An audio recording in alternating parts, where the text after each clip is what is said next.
वहां से ऊपर से स्टार्ट।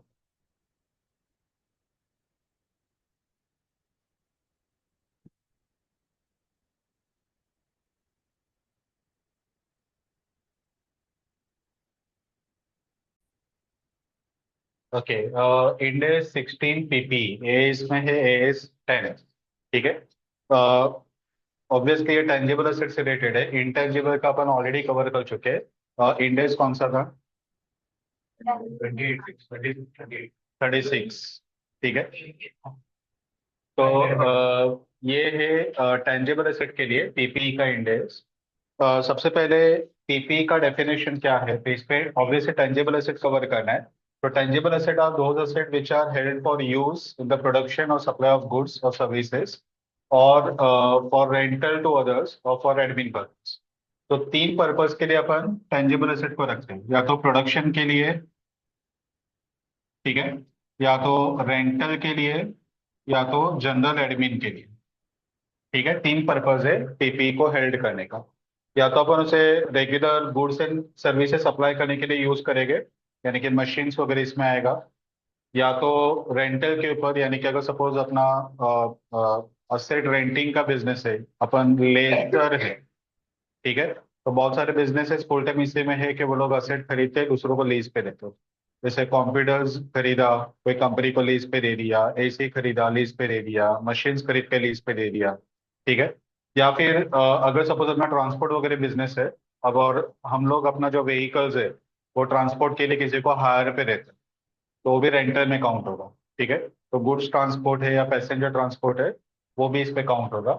या फिर जनरल एडमिन के लिए, यानी कि अगर सपोज हमने बिल्डिंग बनाया, ऑफिस का बिल्डिंग, तो वो अपन प्रोडक्शन वगैरह के लिए यूज नहीं कर रहे, ना ही अपन उसको रेंट पे दे रहे हैं, लेकिन वो अपन अपने खुद के एडमिनिस्ट्रेशन के लिए यूज कर रहे हैं। तो वो भी यहाँ पे काउंट होगा टेंजेबल एसेट में। ऑफिस के कंप्यूटर्स, ऑफिस का जो इक्विपमेंट्स है, एसी वगैरह, वो भी सब एडमिन पर्पज के लिए काउंट। फैक्ट्री का बिल्डिंग, यानी कि पूरा प्लांट, उसका मशीनरीज, वो सब production and supply of goods and services में काउंट। दूसरा है कि are expected to be use during more than one accounting period, यानी कि ये लॉन्ग टर्म रहना चाहिए। तो अगर सपोज सेम वे अगर कैलकुलेटर वगैरह गिना, ठीक है, तो उसका लाइफ जनरली ऑफिस में लेस देन 1 ईयर का काउंट होता है। दो पर्पज है, दो रीजन है। एक तो लोग एक दूसरे का कैलसी उठा के लेके जाते हैं, और एक बार घर पे गया तो वापस आता है। ठीक है। तो कैलसी का लाइफ उतना लॉन्ग नहीं है, जबकि अपना पर्सनल कैलसी वो 5 5 10 10 साल पुराना भी रहता है, लेकिन ऑफिस पे इतना पुराना रहता नहीं। और दूसरा कि कैलकुलेटर का जो वैल्यू देखे गए, तो as compare to other asset बहुत छोटा अमाउंट, तो उसको अपन डिप्रिशिएट वगैरह करते नहीं, उसको एक्सपेंस आउट करते हैं as a part of stationery. ठीक है। तो यहाँ पे जो असेट है वो more than one accounting year के लिए एक्सपेक्टेड रहना चाहिए कि अपन उसको यूज करेगा। अगर उसका लाइफ लेस देन 1 ईयर का है, तो उसको एक्सपेंस आउट किया जाएगा, इवन दो वो असेट ही था, लेकिन उसका लाइफ अगर लेस देन 1 ईयर है, तो अपन उसको कैपिटलाइज नहीं करते। ठीक है। ये तुम लोगों का टेंजिबल एसेट का डेफिनेशन हुआ। अब टेंजिबल एसेट एक बार पता चला कि क्या है, ठीक है, तो उसको बुक्स पे रिकॉर्ड कभी कर सकते हैं, यानी कि रिकग्निशन क्राइटेरिया, उसका कंडीशंस क्या है। तो पहला, it is probable that future economic benefit will flow to the entity. ठीक है। और दूसरा, cost can be measured reliable. तो ये जो टेंजिबल एसेट है उसका कोई ना कोई फ्यूचर इकोनॉमिक बेनिफिट मिलना चाहिए। उन्होंने ऐसा नहीं बोला कि कैश फ्लो मिलना चाहिए, इकोनॉमिक बेनिफिट मिलना चाहिए। यानी कि अगर ऑफिस का बिल्डिंग अगर वो उसको यूज करे खुद अपन अपने पर्पज के लिए, तो उससे कोई कैश फ्लो जनरेट नहीं हो रहा है। ठीक है। और ऊपर से उसका रिपेयर एंड मेंटेनेंस वगैरह का कॉस्ट अपने को पे करना पड़ता है। ठीक है। तो यहाँ पे कुछ फ्यूचर इकोनॉमिक बेनिफिट मिलना चाहिए। तो एडमिनिस्ट्रेशन फैसिलिटी वो भी एक one of the type of benefit ही है।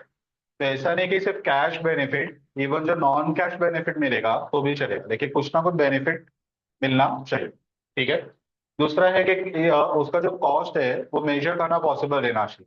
तो अगर तुमने कोई असेट डेवलप किया, फॉर एग्जांपल लैंड था अपने पास, तो उसके ऊपर बिल्डिंग वगैरह बना रहे, देखिए बिल्डिंग कैसे बना रहे कि बीच बीच पे कैजुअली वर्कर एकदम फ्री बैठे, कोई काम नहीं है, तो वर्कर को लगा दिया बिल्डिंग का काम करने के लिए। तो कोई अकाउंटिंग ही नहीं हो रहा है कि कितना आवर्स उसने बिल्डिंग कंस्ट्रक्शन के लिए इनकर किया और कितना आवर्स फैक्ट्री में काम किया। ठीक है। तो अगर ऐसा कुछ कॉस्ट अगर हम लोग रिकॉर्ड नहीं कर रहे, सेग्रीगेट नहीं कर रहे, तो वैसे केस में सॉरी टैंजिबल एसेट को बुक्स पे रिकॉर्ड नहीं कर सकते। उसका वैल्यू, उसका कॉस्ट जो तुमने पे किया है, वो तुमको को रिकॉर्ड करना पॉसिबल रहेगा। ठीक है। तो जब ये ड्यूअल कंडीशन, दोनों कंडीशन एक साथ सेटिस्फाई होगा, तभी तुम पीपी को बुक्स पे रिकॉर्ड कर सकते हो, अदरवाइज उसको रिकॉर्ड नहीं कर सकते। ठीक है। स्कोप ये इंडेक्स का क्या है, तो index applicable to all PP, सभी पीपी को एप्लीकेबल होगा, चाहे वो ऑफिस रिलेटेड है, फैक्ट्री रिलेटेड है, या फिर सप्लाई चेन से रिलेटेड है, ट्रांसपोर्ट के व्हीकल्स वगैरह, तो सभी को एप्लीकेबल होगा एक्सेप्ट पहला PP classified as held for sale, ये इंडेक्स 105 में कवर्ड। ठीक है। PP classified is held for sale, यानी अगर सपोज कंपनी डिसाइड किया कि कोई एक पीपी है, उसको वो लोग हाँ, अभी बेच दे, भले ही अभी सपोज कस्टमर मिला नहीं है, कोई बाइंडिंग एग्रीमेंट अभी तक साइन नहीं हुआ है, ठीक है, कस्टमर ने वो प्रोडक्ट को एक्सेप्ट नहीं किया है, वो जो भी है, एक बार कंपनी ने अपना माइंड बना लिया कि वो लोग वो प्रोडक्ट को या वो पीपीई को बेचने वाले हैं, ठीक है, तो उसको हेल्ड फॉर सेल में क्लासिफाई किया जाता है। ये भी इंडेक्स अपने सिलेबस में है, अपने को कवर करना है। ठीक है। तो हेल्ड फॉर सेल में मैनेजमेंट का इंटेंशन मस्ट है, कस्टमर एक्चुअली अवेलेबल है कि नहीं वो मैटर नहीं करता।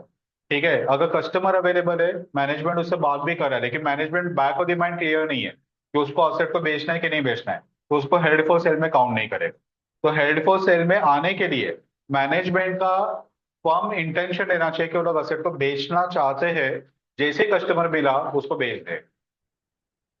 ठीक है। तो अपन उसको बोलेंगे कि हेल्ड फॉर सेल में असेट गया है। एक बार वो हेल्ड फॉर सेल में गया ना, तो उसको पीपी के ये स्कोप से उसको निकाल देते, यानी कि उसके ऊपर डिप्रिसिएशन चार्ज करना बंद हो जाता है। हम लोग उसको डिप्रिशिएट नहीं करेंगे, उसको एनआरवी पे रिकॉर्ड करेंगे, यानी कि उसका कॉस्ट पे जो पहले रिकॉर्ड कर रहे थे उसके तरफ उसको एनआरवी पे लेके आएंगे, और उसके ऊपर डिप्रिसिएशन चार्ज करना बंद कर देंगे, क्योंकि अभी वो पीपी नहीं रहा। जब तक वो पीपी है उसके ऊपर डिप्रिसिएशन चार्ज हो, एक बार वो पीपी से बाहर निकल गया तो उसके ऊपर डिप्रिसिएशन बंद हो। ठीक है। तो एक बार वो हेल्ड फॉर सेल में गया, बाद में डिप्रिसिएशन चार्ज नहीं करे। आप समझ गए। ठीक है। दूसरा है कि बायोलॉजिकल असेट, यानी कि इसमें प्लांट्स वगैरह सब इस पे काउंट होगा। तो अगर सपोज कोई कंपनी का, जैसे फॉर एग्जांपल ये हमदर्द है या फिर जंडू है, जो काफी सालों से आयुर्वेदिक मेडिसिन वगैरह में, और उन्होंने पूरा एक लैंड वगैरह एक्वायर किया है कि जहाँ पे बहुत सारे मेडिसिनल प्लांट्स हैं। ठीक है। तो उसका जो अकाउंटिंग है वो इंडेक्स 41 में, एग्रीकल्चर का इंडेक्स उस पर कवर होता है, वो अपने रेगुलर पीपी में काउंट नहीं होता। तो उसका स्क्रैप वैल्यू कैसे डिटरमाइन करना है, उसको डेप्रिशिएट कैसे करना है, वो सब कुछ इंडेक्स 41 डिसाइड करेगा, उसका अकाउंटिंग अलग। ठीक है। तो वो यहाँ पे अपने स्कोप से एक्सक्लूड किया गया।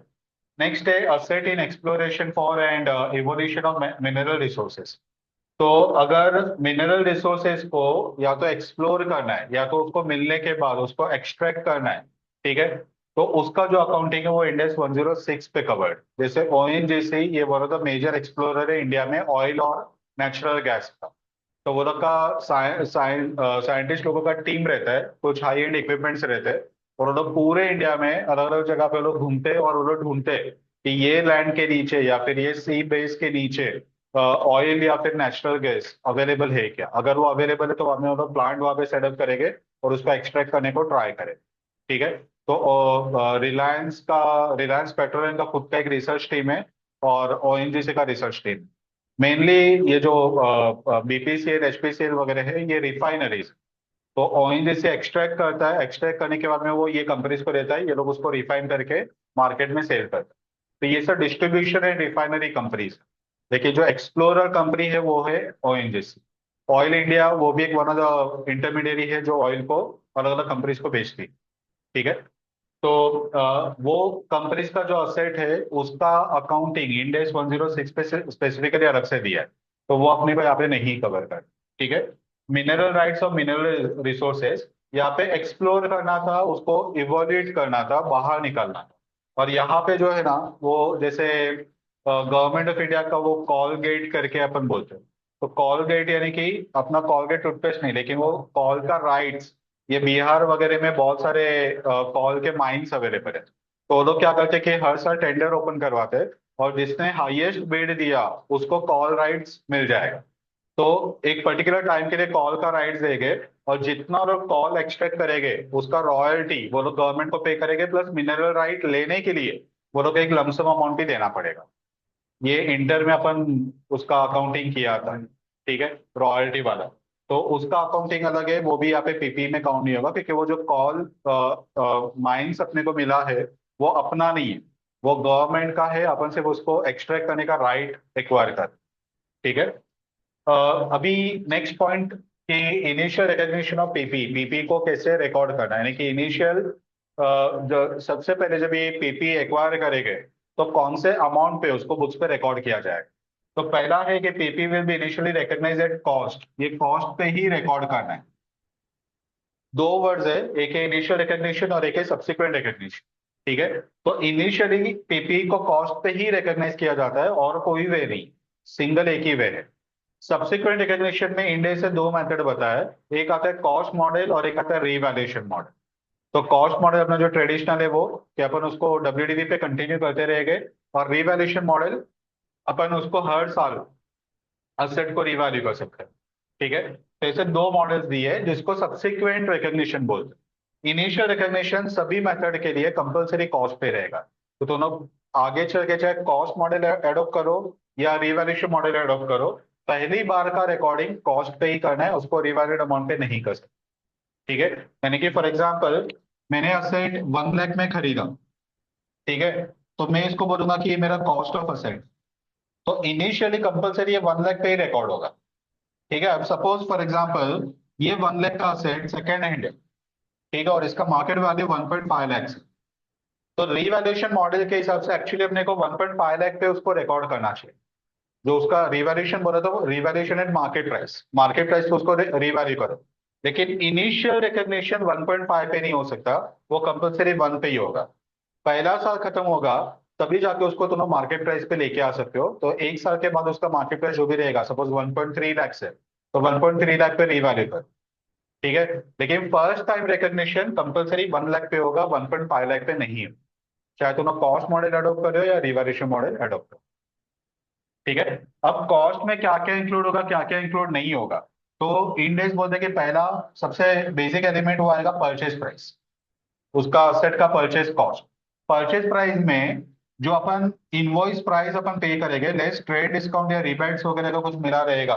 जैसे अगर सपोज हमने एक साथ 10 मशीन खरीदा फैक्ट्री के लिए, तो सामने वाली कंपनी ने अपने को कुछ डिस्काउंट वगैरह दिया, ठीक है।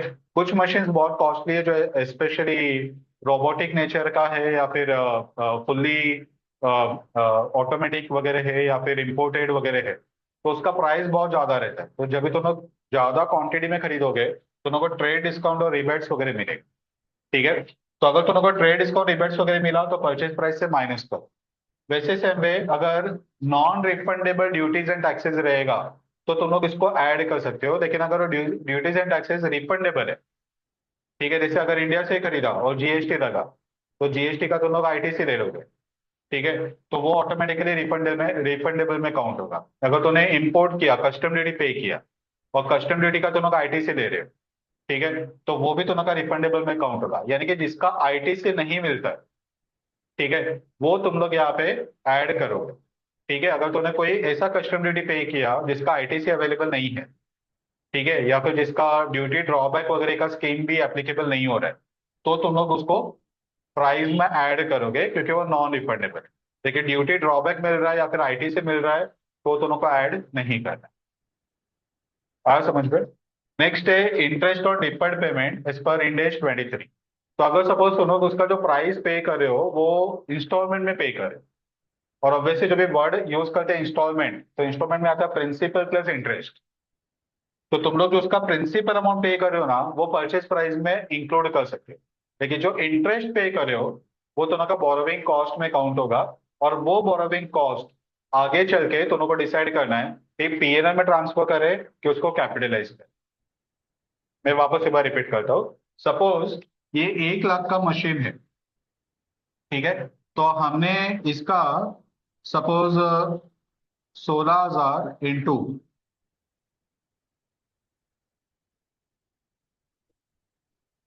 7 इंस्टॉलमेंट अपन पे कर, ठीक है, 16,000 इंटू 7 कितना होगा। 102, 112, ठीक है। तो 1,12,000 अपन पे कर रहे हैं, ठीक है। तो इसमें से 1,12,000 में से 1 लाख जो है वो प्रिंसिपल अमाउंट है, और जो बाकी का 12,000 है वो दोनों का इंटरेस्ट का कॉम्पोनेंट। अब वो इंटरेस्ट का जो कॉम्पोनेंट है ना, वो दोनों को इंडेक्स 23 को जाके पूछने का कि वो इंटरेस्ट को क्या करे।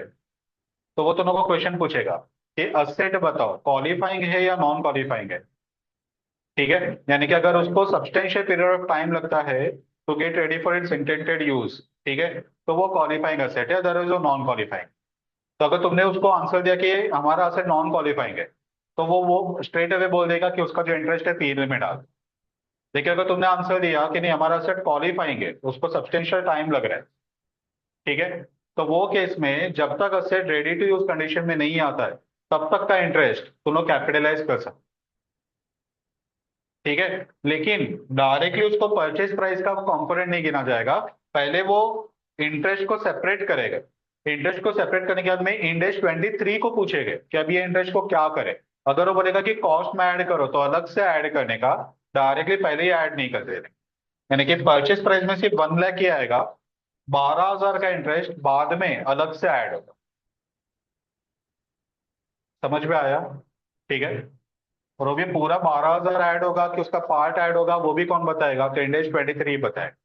कितना कैपिटलाइज करना है, स्पेसिफिक लोन है या जनरल लोन है, वो सब कुछ देखना पड़ेगा। पता चला, ठीक है। चलो नेक्स्ट है कैश डिस्काउंट अगर मिला रहेगा, तो वो दोनों को इग्नोर करना है। यानी कि फॉर एग्जांपल हमने ये असेट खरीदा, बहुत हेवी अमाउंट था, तो हमने सपोज 3 महीने के क्रेडिट पे खरीदा, और हम लोग एक्सपेक्ट कर रहे हैं कि हम लोग टर्म लोन वगैरह अप्लाई करेंगे, 3 महीने में पैसा आएगा, और वो टर्म लोन का पैसा हम लोग यहाँ पे असेट को रीपे करने के लिए यूज करेंगे। अब हुआ ऐसा कि हम लोग एक्सपेक्ट करें कि लोन प्रोसेसिंग में टाइम जाएगा, ठीक है।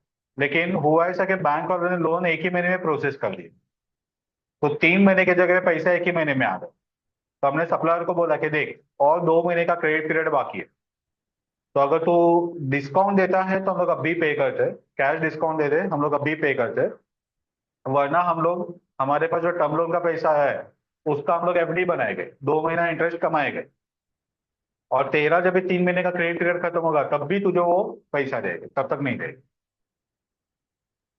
ऑब्वियसली अपन बिजनेस कर रहे हैं, अपन सामने इंटरेस्ट पे कर रहे हैं, तो अपन 2 महीने का कुछ तो पैसा बचाने को ट्राई करेंगे ना, ठीक है। तो सामने वाले बोला कि ठीक है आप ये सब झंझट मत करो, क्योंकि प्रैक्टिकल में डेटा से रिकवर करना ये हर बिजनेस के लिए one of the major headache है। और स्पेशली जब ये डेटा से इतने बड़े बड़े अमाउंट करेंगे ना, तभी तो और ज्यादा रिस्क आता है कि अगर वो इंसॉल्वेंसी में चला गया बीच में ही वगैरह, तो वो जाएगा लेकिन अपने को लेके जाए, ठीक है। तो इसके लिए कैश डिस्काउंट सामने वाले ने दे ही दिया, और हमने कुछ अमाउंट डिस्काउंट के बाद का जो नेट अमाउंट था वो पे किया, ठीक है। तो ऐसे केस पे कैश डिस्काउंट को अपन माइनस नहीं कर सकते, क्योंकि वो फाइनेंस बेनिफिट में काउंट होता है, फाइनेंस कॉस्ट में काउंट होता है, उसको पीपी के कॉस्ट में एडलेस नहीं कर सकते, तो उसको सिंपल इग्नोर करना है। आप समझ गए। नेक्स्ट है कि अगर सपोज हमने पीपी एक्सचेंज में देके नया पीपी लिया, ठीक है, तो इसके ऊपर अपन एक सम भी सॉल्व करने वाले हैं। वैसे हमने इंटेंजिबल के टाइम पे इसका सम ऑलरेडी सॉल्व किया है, कि एक इंटेंजिबल एसेट दिया था, सामने दूसरा इंटेंजिबल लिया, वो सन मून का आई थिंक कुछ था सन। तो अपन अपना कुछ अ, अपना कोई तो एक असेट था, टेक्निकल नो हाउ ऐसा कुछ था, वो दे के सामने दूसरा एक इंटेंजिबल लिया था। तो उस पे जो केस कवर किया था ना, सेम केस यहाँ पे टेंजिबल के लिए भी एप्लीकेबल है, ठीक है। तो यहाँ पे प्रोबेबिलिटी ऐसा है कि फॉर एग्जांपल मेरे पास पीपी है सपोज मशीन, ठीक है, और दूसरी कंपनी के पास एक पीपी है सपोज वो है फॉर एग्जांपल मोटर व्हीकल, ठीक है। तो मैं क्या कर रहा हूँ, मशीन लेके मोटर व्हीकल ले रहा हूँ, ठीक है। तो तुम लोग को तीन इंफॉर्मेशन देंगे। एक कॉस्ट, सपोज मशीन का कॉस्ट 100 रुपया है, उसका फेयर वैल्यू सपोज 120 है, और यहाँ पे सपोज इसका कॉस्ट है 90, और इसका फेयर वैल्यू है सपोज 110। ठीक है, तो अपन मशीन देके मोटर व्हीकल ले रहे हैं, तो मोटर व्हीकल का वैल्यू अपन कितना रिकॉर्ड करेंगे यहाँ पे क्वेश्चन। ठीक है, तो अपन पहले ये कंपनी के पॉइंट ऑफ व्यू से सोचते हैं। तो अगर अपन मोटर व्हीकल रिसीव कर रहे हैं, तो मोटर व्हीकल का क्या वैल्यू बुक्स पे रिकॉर्ड करें। तो पहला प्रायोरिटी ये है कि जो असेट अपन गिव अप कर रहे हैं उसका फेयर वैल्यू, वही इनकमिंग असेट का फेयर वैल्यू गिनना है। यानी कि 120 इसका वैल्यू गिनेंगे, 110 मोटर व्हीकल का फेयर वैल्यू कंसिडर नहीं करेंगे। ठीक है, तो fair value of asset given up यानी कि पहला प्रायोरिटी आएगा 120, फर्स्ट प्रायोरिटी। ठीक है, लेकिन अगर सपोज बाय चांस हम लोग को मशीन का फेयर वैल्यू पता नहीं, ठीक है, तो अपने को सिर्फ उसका कॉस्ट पता है कि अपने बुक्स में उसका कॉस्ट है 100 रुपया, लेकिन उसका मार्केट वैल्यू कितना है ये अपने को पता नहीं। ठीक है, तो हमने इंक्वायरी किया, पता चला कि मोटर व्हीकल का वैल्यू कितना। फॉर एग्जाम्पल अभी तो बहुत सारे ये बिजनेस ऐसे ओपन हो गए जो सेकेंड हैंड व्हीकल में डील करते हैं। जैसे ये अपना कार वगैरह अगर रहेगा तो कार्स 24 है, ओला, OLX वगैरह है। ठीक है, ट्रू वैल्यू है, तो ऐसे बहुत सारे, तो वहां पे जाके पर इंक्वायरी कर सकते हैं कि अगर ऐसे ऐसा व्हीकल है तो क्या प्राइस में मिल सकता है। तो अपने को ये नहीं पता है, लेकिन ये पता है। ठीक है, तो ऐसे केस पे अगर ये नहीं पता है तो सेकंड प्रायोरिटी में जाएगा fair value of asset received in exchange, यानी कि 110 रुपये। ठीक है, लेकिन अगर सपोज अपने को ये भी नहीं पता है कि आने वाले असेट का फेयर वैल्यू कितना है, तो जाने वाले का फेयर वैल्यू भी नहीं पता, आने वाले का फेयर वैल्यू भी नहीं पता है, तो जाने वाले का कॉस्ट तो पता है ना। तो जाने वाले का जो कॉस्ट है थर्ड, 100 रुपीज, वही आने वाले का कॉस्ट गिना जाएगा। हाँ, कॉस्ट बोलो तो कैरिंग अमाउंट, बुक वैल्यू। आया समझ गए। Same same point. ठीक है, तो ये रूल अपने को अप्लाई करना है। और इसके अलावा ऐसे भी हो सकता है कि फॉर एग्जांपल अपने कुछ अमाउंट कैश वगैरह में भी दिया, यानी कि सामने से असेट लिया प्लस कुछ कैश भी दिया। अगर असेट दे के ऊपर से कैश भी दिया, तो जो कैश वाला एलिमेंट है उसको इसमें ऐड करना पड़ेगा, वो भी पेमेंट में ही जाएगा ना। ठीक है, तो फॉर एग्जाम्पल 120 का असेट दिया और सपोज 20 रुपया और कैश दिया। ठीक है, तो टोटल इनकमिंग असेट का वैल्यू हो जाएगा 120 asset given up plus 20 rupees cash. आ समझ में। ये हो गया ये वाली कंपनी के लिए। अब अगर अपन ये वाली कंपनी के लिए सोचे, तो उसके लिए इनकमिंग असेट है मशीन, तो वो मशीन का प्राइस क्या गिनेगा। तो पहला priority fair value of asset given up यानी कि 110। अगर ये अवेलेबल नहीं है तो fair value of incoming asset यानी कि 120। अगर ये भी अवेलेबल नहीं है तो cost of asset given up यानी कि 90। तो दोनों का जो प्राइस रहेगा दोनों की बुक में अलग अलग रहेगा। यानी कि अपन जो बोलते हैं ना डबल एंट्री बुक कीपिंग में, कि अगर सपोज मैंने सेजल को गुड्स बेचा 100 रुपये में, तो मेरे लिए सेल्स और इसके लिए वही कॉस्ट, परचेस। ठीक है, लेकिन यहाँ पे ऐसे नहीं हो रहा है। मैं बोल रहा हूँ कि मेरा सेल 120 का है और सेजल बोल रहे कि उसका कॉस्ट है 110 रुपये, प्राइस अलग अलग है, तो अकाउंटिंग मैच नहीं होगा। लेकिन ये इंडे से ट्रीटमेंट दिया है तो अपने को यही फॉलो करना है। आया समझ में। अब ये इनकमिंग असेट का वैल्यू हुआ। ठीक है, यानी कि फॉर एग्जांपल 120 में हमने असेट दे दिया, तो 120 अपना सेलिंग प्राइस हो गया, उसका कॉस्ट कितना था 100। तो बाकी का 20 रुपया जो है ना वो अपने को प्रॉफिट ऑन एक्सचेंज करके ट्रीट करना है, वो P&L में जाएगा। समझा, क्योंकि 120 में असेट आ रहा है और अपना असेट जा रहा है 100 रुपया, अगर एक्सचेंज में कैश वगैरह इन्वॉल्व नहीं है, तो 120 का असेट मिला, सामने 100 का असेट ही दिया, तो 20 रुपया गेन हो गए, वो गेन जाएगा P&L। ठीक है, लॉस भी हो सकता है, एवरी टाइम गेन ही होगा ऐसा जरूरी नहीं है। अगर इसका कॉस्ट 150 है तो फिर वो केस पे लॉस हो जाए। आया समझ में।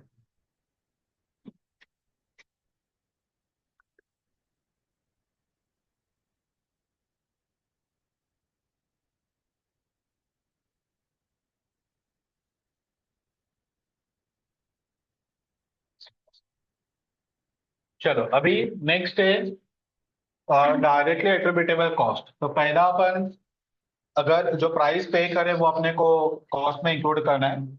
अगर हमने प्राइस पे करने के अलावा असेट एक्सचेंज किया तो असेट एक्सचेंज का जो वैल्यू है वो अपने को ऐड करना है। नेक्स्ट है डायरेक्टली एट्रीब्यूटेबल कॉस्ट।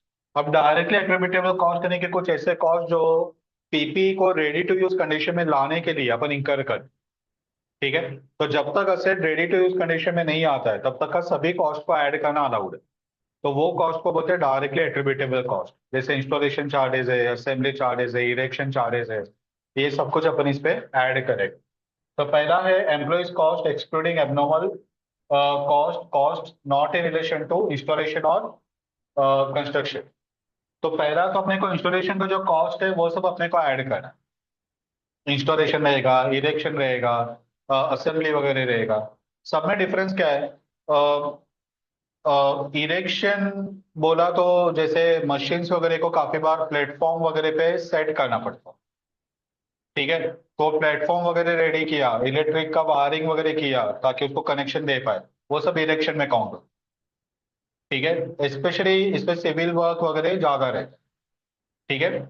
असेंबली बोला तो जो मशीन वगैरह आएगा वो अलग अलग पार्ट्स में आएगा, उसको अपने को असेंबल करके एक सिंगल मशीन में कन्वर्ट करना है, ठीक है, वो असेंबली में आएगा। और इंस्टॉलेशन बोला तो मशीन अलग अलग पार्ट में आए या एक साथ आए, उसको एक जगह पे लाके फिट करना है, तो उसको बोलेंगे इंस्टॉलेशन। तो फॉर एग्जांपल अपन एक मशीन लेके आ रहे हैं, सपोज यहाँ पे एक प्लेटफॉर्म बनाया जाएगा और वो प्लेटफॉर्म के ऊपर वो मशीन को फिट किया जाएगा। तो प्लेटफॉर्म बनाने का जो कॉस्ट है उसको बोलेंगे इरेक्शन, ठीक है।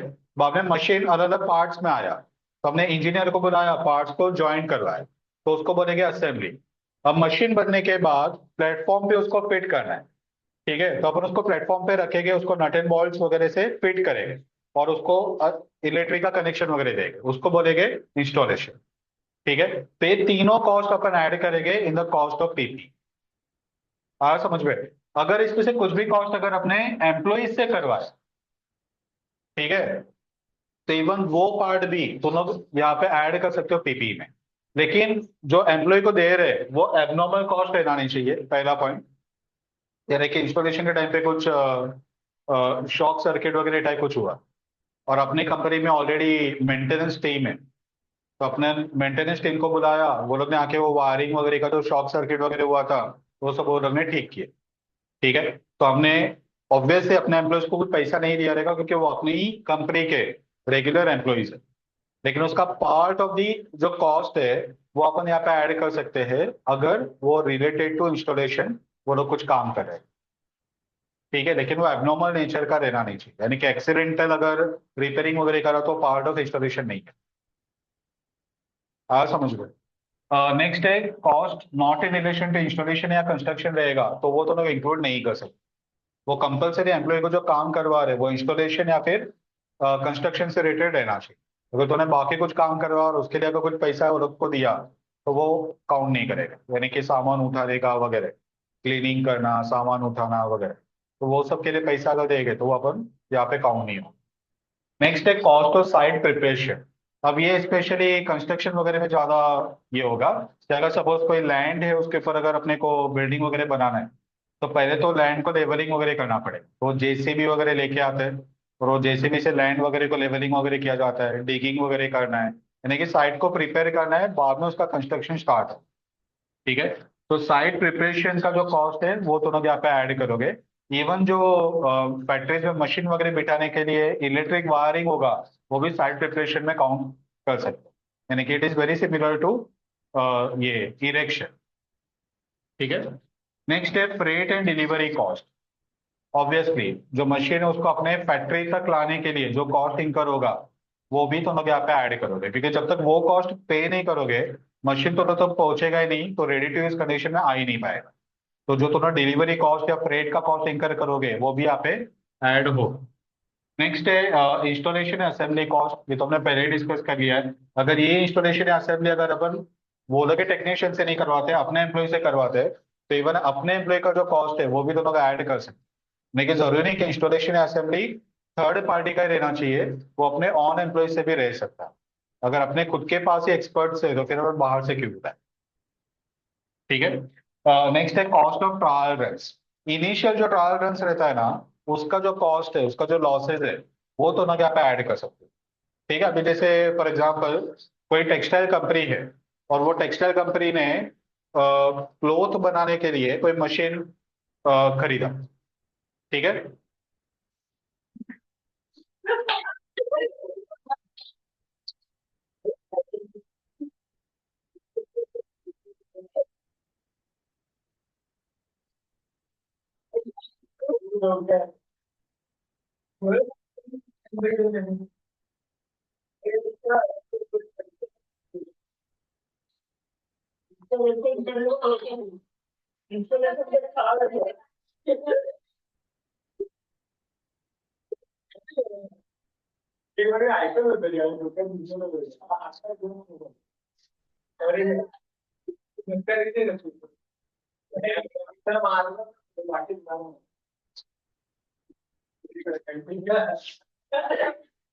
चलो, तो कॉस्ट ऑफ ट्रांस, तो अगर सपोज कोई गारमेंट मैन्युफैक्चरर है और उससे कोई मशीन्स वगैरह खरीदा, तो आजकल तो मशीन ऐसा है ना कि वो स्टार्ट टू एंड सिर्फ वो एक ऑपरेटर चाहिए जो मशीन को ऑन ऑफ करेगा और सिर्फ ऑब्जर्व करेगा कि मशीन बराबर से काम कर रहा है कि नहीं। अगर कुछ बीच में प्रॉब्लम आया तो ही वो ऑपरेटर का इन्वॉल्वमेंट रहेगा, बाकी मशीन खुद ही सब काम खुद ही कर ले। ठीक है। तो अलग अलग जो थ्रेड्स है, जो यान है, वो सब वहाँ पे मशीन में लगा हुआ रहता है और वो मशीन खुद ही वीविंग का काम स्टार्ट करता है। ठीक है। तो जैसे फॉर एग्जाम्पल टी शर्ट बनाना है, तो तुम वो लोग के सिस्टम में डाल देंगे कि डिजाइन क्या है, कितने साइज का टी शर्ट बनाना है वगैरह। मशीन को ऑन करेंगे तो machine automatically start to end पूरा वो टी शर्ट बनाए। और उसमें भी दो अभी अलग अलग टाइप के मशीन्स आते हैं। एक मशीन ऐसे रहता है कि जो जैसे फॉर एग्जांपल ये फ्रंट पार्ट है, तो फ्रंट पार्ट वो सिर्फ सीएगा अलग से, यानी कि उसका वीविंग करेगा। बैक पार्ट अलग से, ये स्लीव्स का अलग से, कॉलर का अलग से। बाद में उसको मैन्युअली सब पार्ट को ज्वाइन करके टी शर्ट रेडी होगा। और कुछ ऐसे मशीन्स भी आए हैं कि जो इवन जो कॉलर को मेन बॉडी से स्टिच करना है, आगे का पार्ट पीछे का पार्ट स्टिच करना है वगैरह, वो सब कुछ मशीन खुद ही कर लेगा। यानी कि स्टार्ट टू एंड सिर्फ मशीन को ऑन करना है, पूरा टी शर्ट बन के रेडी होके बाहर आए। तो ऐसे भी मशीन अवेलेबल है। ठीक है। तो अगर सपोज हमने कोई ऐसा मशीन खरीदा, तो इनिशियल ट्रायल रन्स में वो लोग कुछ टी शर्ट का मैन्युफैक्चरिंग सपोज स्टार्ट कर रहे हैं। तो कुछ T shirt obviously initial trial run में थोड़ा सा डिफिकल्टीज आता है, क्योंकि प्रोग्राम वगैरह जब तक सेट नहीं होता है तब तक इनिशियली मे बी पॉसिबल कि कुछ डिफेक्टिव पीसेस बने। ठीक है। तो थ्रेड कहीं पे एक्स्ट्रा चला गया या फिर कुछ जगह पे बराबर से स्टिच नहीं हुआ, तो वैसे जो लॉसेस वगैरह होगा, इवन वो कॉस्ट भी तुम लोग पीपी के कॉस्ट में ऐड कर सकते। ठीक है। लेकिन ये इनिशियल ट्रायल रन का ही रहना चाहिए। ट्रायल रन दो दो तीन तीन साल नहीं चलता। ठीक है। तो 3 महीना 6 महीने का टाइम लो कि तब तक तुम लोग ट्रायल रन से कर रहे हो। वो मशीन में फुल फेज प्रोडक्शन स्टार्ट नहीं हुआ है, थोड़ा थोड़ा सैंपल तुम लोग बना रहे हो। ठीक है। जब तुम लोग को कॉन्फिडेंस आ जाएगा कि हर टाइप का प्रोडक्ट वो बना पा रहा है, बाद में तो लोग उसको फुल फेज यूज करना स्टार्ट करोगे। ठीक है। तो वो कॉस्ट ट्रायल रन के कॉस्ट में ऐड, मीन्स पीपीई के कॉस्ट में ऐड कर सकते। ज्यादा लॉन्ग टाइम का ट्रायल रन ऑब्वियसली नहीं रहेगा। हाँ, समझ गए। और इस पे भी कैसा है कि जो तुम को एम्प्लॉय को सिखाना पड़ेगा वो मशीन चलाने के लिए। अब जैसे अभी ये वंदे भारत जब ये ट्रेन आया, ठीक है, तो जो मोटरमैन्स थे वो लोग को थोड़ा सा ट्रेनिंग देना पड़ा, क्योंकि उसका जो पावर है वो अलग है। अब जैसे फॉर एग्जांपल अपन बाइक चलाते हैं, तो नॉर्मल बाइक में रेस करते हैं, लेकिन वो अगर स्पोर्ट्स बाइक में अगर उतना रेस किया तो जाएगा सीधा आगे। ठीक है। तो सिस्टम अलग है, वो ज़्यादा पावरफुल इंजन है। तो उस पर थोड़ा ट्रेनिंग वगैरह देना पड़ेगा कि ब्रेकिंग कैसे है, उसका पावर कंजम्पशन वगैरह कैसे है वगैरह। तो वो सब पार्ट यहाँ पे अपन ऐड नहीं करें। ठीक है। वो अपना अलग से कॉस्ट। नेक्स्ट है प्रोफेशनल फीस। अगर सपोज इंस्टॉलेशन के टाइम पे अगर अपने को प्रोफेशनल्स रिक्वायर्ड है, अब यही एग्जांपल कंटिन्यू कर देंगे। सपोज हमने मशीन खरीदा कि मशीन को सिर्फ ऑन करो, टी शर्ट पूरा बन के बाहर आएगा। ठीक है। कोई पार्ट मैनुअल असेंबली वगैरह कुछ भी नहीं चाहिए। स्टार्ट टू एंड पूरा मशीन, एक ही मशीन पूरा कवर कर लेगा। तो ऐसे केस में इनिशियली अपने को प्रोफेशनल्स लगेंगे जो मशीन को सेट करके। तो जो वेंडर्स है जहाँ से अपन मशीन खरीदते हैं, वो लोग का ही टेक्निकल टीम आके अपने को ये पूरा सपोर्ट देता है। तो वो लोग अलग से पैसा चार्ज करते हैं। इवन वो भी तुम लोग को इसके कॉस्ट में ऐड कर। ठीक है। जैसे फॉर एग्जांपल एक सिंपल मैं बता रहा हूँ। अगर हमने सपोज कार या बाइक खरीदा, तो इनिशियली वो जो शोरूम वाला है ना, उसका एक टेक्निकल बंदा आके अपने को बताता है कि इस पे कंट्रोल सिस्टम कैसा है, यानी कि गाड़ी ऑन कहाँ से होता है, गियर कहाँ पे है, ब्रेकिंग सिस्टम कैसा है, बाकी के जो एक्सेसरीज दिया है, वो कैसे ऑपरेट होता है, तो ये वो इनिशियल अपने को समझा के जाता है, और वो समझाता है वो। जनरली जिसको आता है वो लोग ना मना कर देते कि हम लोग को पता है, हम लोग खुद ही कर लेंगे। लेकिन जो नए लोग हैं, जो फर्स्ट टाइम व्हीकल परचेस कर रहे हैं, वो लोग को समझाना पड़ता है कि हॉर्न यहाँ पे है, टर्निंग का सिग्नल यहाँ पे है वगैरह, वो सब वो लोग को बताना पड़ता है, क्योंकि हर किसी में, हर मॉडल में सिस्टम अलग अलग रहे। ठीक है, अभी गैर का ही देखो, कुछ में गैर एक डाउन और चार ऊपर, और किसी में पांच का पांच ऊपर, किसी में चार गैर ही रहता है।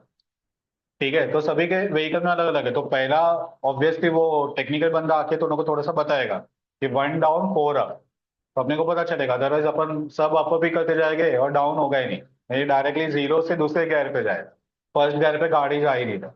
ठीक है। ओके, तो ये प्रोफेशनल का जो फीस है वो भी अपने को यहाँ पे ऐड करना है पीपीई में। नेक्स्ट है initial estimate of dismantling and removal and restoring cost, present value of future estimated cash, sorry cost. ये एक one of the most important element है, जो दोनों को अगर पीपीई का इंडेक्स पूछा तो ये पार्ट 99% वो सब में रहेगा ही। ठीक है, ये एक नया पार्ट है जो इंडेक्स में ऐड हुआ है। अब इंडेक्स क्या बोलता है कि फॉर एग्जांपल हमने ऑफिस का सपोज बिल्डिंग बनाया, उसका लाइफ, या फैक्ट्री का बिल्डिंग लेते हैं, सपोज फैक्ट्री का बिल्डिंग बनाया, इसका लाइफ 15 साल है। ठीक है, अब 15 साल के बाद अपने को फैक्ट्री के बिल्डिंग को तोड़ के वापस नया बिल्डिंग बनाना पड़े। लैंड अपना ही है लेकिन बिल्डिंग का लाइफ 15 साल ही है, क्योंकि ऑब्वियसली मशीन से, हेवी मशीन से वाइब्रेशन वगैरह ज्यादा होगा, तो बिल्डिंग का लाइफ उतना नहीं रहेगा। तो 15 साल के बाद उसको पूरा डिसमेंटल करके, पूरा उसको गिरा के लैंड क्लियर करके वापस नया बिल्डिंग अपने को बनाना पड़ेगा। तो ये केस में अब भी जितना अपन बिल्डिंग के लिए कॉस्ट इंकर करें ना, वो तो बिल्डिंग के कॉस्ट में ऐड होगा ही। फॉर एग्जाम्पल लेते हैं सपोज 10 करोड़ में अपना पूरा बिल्डिंग रेडी होगा। ठीक है, लेकिन इंडेक्स इससे आगे का सोचता है। इंडेक्स ये बोलता है कि जब इसका लाइफ खत्म होगा 15 साल, तभी तो उनको वो बिल्डिंग को पूरा तोड़ना पड़ेगा, और वो तोड़ के बाद में ही तुम नया बिल्डिंग स्टार्ट कर सकते हो। जब तक लैंड ओपन नहीं किया, नया कंस्ट्रक्शन स्टार्ट कैसे करो? तो वो लैंड को खाली करने के लिए जो तुम को कॉस्ट इंकर होगा 15 साल के बाद, वो भी अभी ये बिल्डिंग के कॉस्ट में ऐड कर। आ समझ में? तो फॉर एग्जाम्पल 15 साल के बाद वो बिल्डिंग को रिमूव करने के लिए 1 करोड़ का कॉस्ट आए, जूने बिल्डिंग को तोड़ के पूरा लैंड खाली करो। जो डेब्रिज वगैरह बचता है उसको ट्रक के थ्रू लेके जाना पड़ता है, उसको कहीं पे वो लोग डिस्ट्रॉय करके आते हैं। ठीक है, अभी आजकल तो सब मैकेनिकल हो गए। एक JCB with in 2 to 3 days पूरे बिल्डिंग को खाली कर देते। तो पहले ऐसा था कि बिल्डिंग को तोड़ने के लिए एक एक महीने का टाइम जाता था। वर्कर मैन्युअली हथौड़ा वगैरह लेके आते थे दीवार के ऊपर।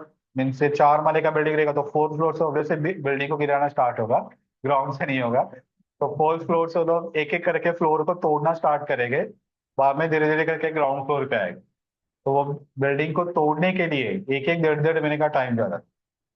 तो फॉरेन कंट्रीज उससे थोड़े से एडवांस हो गए कि अगर बिल्डिंग एकदम बोलते हैं ऐसा डेंस पॉपुलेशन एरिया में नहीं है, तो लोग वो बॉम्ब लगा के उसको गिरा देते। तो बड़े बड़े बिल्डिंग्स रह गए, 25 माल, 30 माल, 50 माल के बिल्डिंग, उसके टीम से, एक्सपर्ट से, मीन्स उसका एक अलग से कंपनीज आता है कि जो ये चीजों में एक्सपर्ट है, तो कहाँ पे बॉम्ब लगाना है वो लोग का अंदाजा प्रॉपर रहता है। टेक्निकल बंदे लोग हैं वो लोग, कि यहाँ पे बॉम्ब लगाया और उसको ब्लास्ट किया तो बिल्डिंग वो ही जगह पे गिरेगा, ऐसे नहीं गिरेगा, ऐसे नहीं गिरेगा, एग्जैक्टली डाउन है। तो लोग प्रॉपरली एस्टिमेट करके वो बिल्डिंग को प्रॉपरली गिराते हैं। और इंडिया में जो सिस्टम चलता है वो जनरली जेसीबी वगैरह से बिल्डिंग को गिराया जाता है। ठीक है, तो सपोज ये बिल्डिंग को गिराने का जो कॉस्ट है वो 1 करोड़ का आएगा। कभी आएगा? आज नहीं, 15 साल के बाद। हम लोग बिल्डिंग का वैल्यू आज फाइंड कर रहे हैं, 0 ईयर में। और ये जो कॉस्ट है 10 करोड़, वो तो आज ही रिकॉर्ड होगा। लेकिन 10 करोड़ के अलावा जो 1 करोड़ 15 साल के बाद इंकर करने वाले हैं, उसको भी तुमको आज ऐड करना है। तो ऑब्वियसली तुमको इसको प्रेजेंट वाले फैक्टर ऑफ 15th ईयर उसे मल्टीप्लाई करना पड़ेगा, और वो जो प्रेजेंट वैल्यू आएगा वो आज कॉस्ट में ऐड करो। यानी कि फॉर एग्जाम्पल अगर 10% है प्रेजेंट वाले फैक्टर, तो 15 साल का प्रेजेंट वैल्यू फैक्टर निकालो, उसको 1 करोड़ से मल्टीप्लाई करो, और सपोज आंसर आ रहा है 48 लैक्स। तो 48 लाख यहाँ पे ऐड होगा। तो आज बिल्डिंग का जो कॉस्ट अपन बुक्स पे रिकॉर्ड करेंगे वो 10 करोड़ 48 लैक्स रिकॉर्ड हो। समझा? अब ऑटोमेटिकली 15 साल के बाद वो 48 लाख अपने डब्ल्यूडीवी में बाकी रहेगा, 15 साल के बाद। ठीक है? तभी अपन आगे का पैसा पे करेंगे और एक्चुअल कॉस्ट पे करके वो बिल्डिंग को रिमूव करेंगे। लेकिन अभी से उसको रिकॉर्ड करना पड़ता है। हाँ, समझ गए?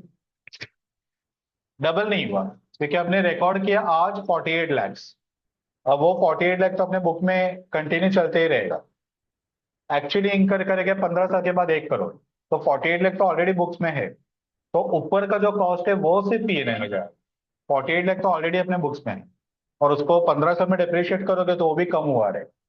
तो पीएनए पे जो बर्डन आ रहा है वो 1 करोड़ का ही आ रहा है, लेकिन वो over a period of 15 years आ रहा है, एक साथ नहीं जा रहा, डिवाइड हो रहा है।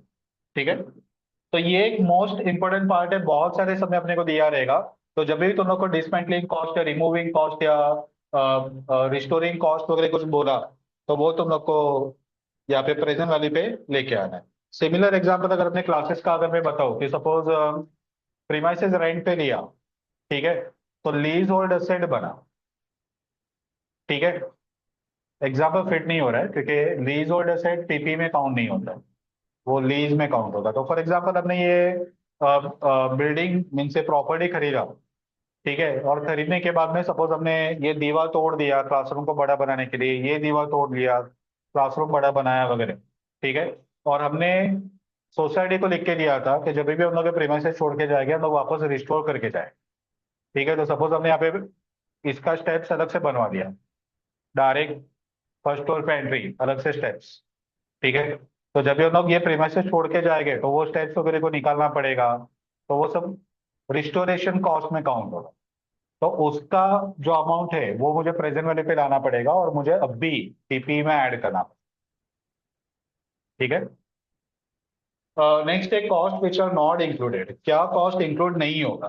पहला, एडमिन एंड जनरल ओवरहेड, वो इंक्लूड नहीं होगा।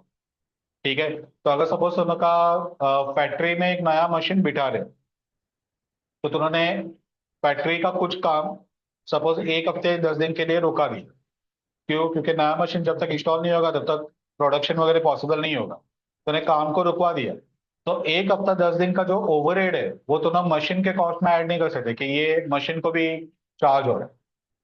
ठीक है? वो जनरल ओवरहेड है, तो ना प्रोडक्शन चालू रखते तो भी वो कॉस्ट इंकर होता, और प्रोडक्शन बंद है तो भी वो कॉस्ट इंकर हो ही रहा है। तो पीपी एक्वायर करने से रिलेटेड वो कॉस्ट नहीं है, तो तुम लोग उसको ऐड नहीं कर सकते। ठीक है?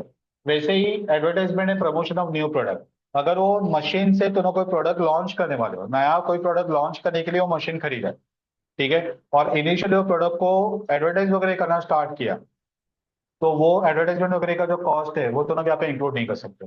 अब जैसे ये फोर्टिस हॉस्पिटल, ये जुपिटर हॉस्पिटल, वो लोग अभी बहुत हेवी एडवर्टाइजमेंट कर रहे हैं कि हार्ट सर्जरी वगैरह रोबोटिक से कर, तो लोग रोबोट्स लेके आए, और जो भी बस स्टॉप वगैरह है उसके ऊपर वो लोग का होर्डिंग्स लगा हुआ रहता है कि अभी जुपिटर हॉस्पिटल में या फिर फोर्टिस हॉस्पिटल में सर्जरी डॉक्टर्स के साथ साथ रोबोट करे।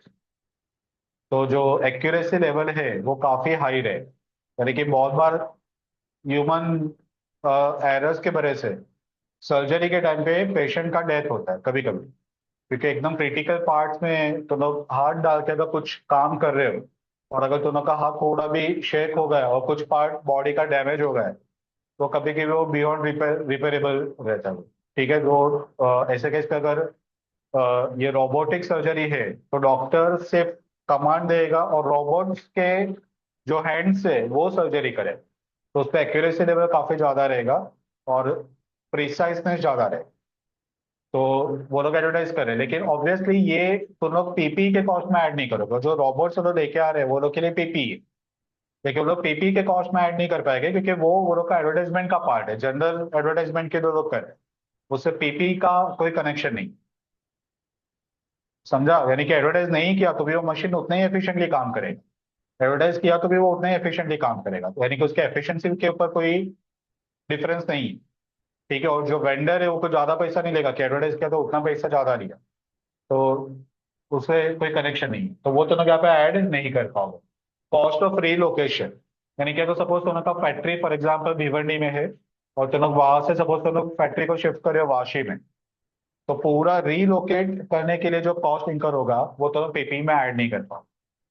तो वाशी का फैक्ट्री बनाने के लिए जो कॉस्ट हुआ वो वाशी के फैक्ट्री में ऐड करो, लेकिन भिवंडी का असेट्स को यहाँ पे शिफ्ट करने के लिए जो फ्रेट वगैरह इंकर होगा वो तो ना यहाँ पे ऐड नहीं कर पाओगे वाशी के फैक्ट्री के। आ समझ में? नेक्स्ट है initial losses when asset is operating at low capacity. तो अगर सपोज उन्होंने इनिशियली मशीन को ट्रायल रन के ऊपर रखा, फुल फ्लेज प्रोडक्ट का जब तक डिमांड नहीं आता था तो प्रोडक्शन कम रखा वगैरह, ठीक है, तो वो जो इनिशियल लॉसेज है वो तो ना असेट के कॉस्ट में ऐड नहीं कर सकते, वो ऑपरेटिंग लॉसेज है, पीएनएल में जाए। ठीक है, क्योंकि बहुत बार ऐसा होता है कि प्रोडक्ट को तुम लॉन्च करते हो लेकिन मार्केट डिमांड उतना पिकअप नहीं रहेगा। कभी कभी मार्केट डिमांड रहता है लेकिन तुम लोग को उतना कॉन्फिडेंस नहीं है कि मशीन को फुल फ्लेज 100% कैपेसिटी पे लेके जा पाओगे कि नहीं। ठीक है, तो वो सब केसेस में अगर लो कैपेसिटी पे का काम कर रहे हो, कुछ सेल्स छोड़ना पड़ रहा है, तो वो सेल्स लॉस या रेवेन्यू लॉस वो तो ना असेट के कॉस्ट में ऐड नहीं कर पाओगे।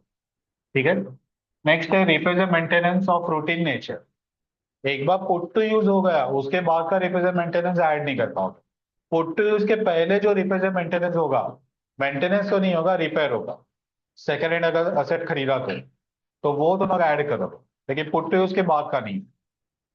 Subsequent cost to be capitalise, कुछ बोलते ना कि सपोज ईयर 0 में हमने असेट खरीदा, बाद में ईयर 4 में हमने कुछ कॉस्ट इंकर किया, तो ईयर 4 का कॉस्ट भी तुम लोग असेट के कॉस्ट में ऐड कर सकते हो क्या? तो आंसर इज यस, कर सकते हो, अगर वो कॉस्ट तुम लोग का कैपेसिटी को इंक्रीज करेगा। पहला पॉइंट, ठीक है, यानी कि सपोज हमने कार का इंजन उसको चेंज किया, ठीक है, फॉर एग्जांपल 1200 सीसी का था इंजन, उसको 1500 सीसी का इंजन डाला, तो ऑटोमेटिकली कार का कैपेसिटी बढ़ गया।